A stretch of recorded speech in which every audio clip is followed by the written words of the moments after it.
Hello అందరికీ. మీరెప్పుడైనా ఈ పప్పుల్స్‌ని ట్రై చేశారా? చాలా బావుంటుంది టేస్ట్ అయితే. చాలా సింపుల్‌గా కూడా అయిపోతుంది.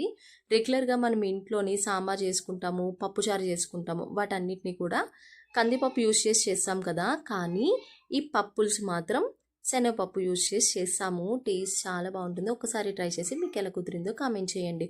ఫస్ట్ శనగపప్పుని ఒక 2 అవర్స్ పాటు నానబెట్టుకోవాలి. నానబెట్టుకొని ఓ 1:3 రేషియోలో వాటర్ వేసుకొని ఇలా కుక్కర్ విజిల్ పెట్టేసుకుంటే 8 విజిల్స్ రానిస్తే మెత్తగా ఉడికిపోతుంది.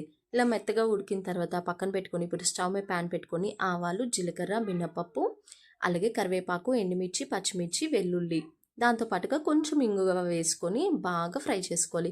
ఇవన్నీ బాగా ఫ్రై అయిన తర్వాత అందులోకి పొడుగ్గా కట్ చేసి పెట్టుకున్న ఆనియన్స్ వేసుకొని ఇంకొకసారి వేపుకోవాలి. ఇది కూడా వేగిపోయిన తర్వాత అందులోని టొమాటోస్ కూడా యాడ్ చేసుకొని మూత పెట్టుకొని మగ్గించేసుకోవాలి.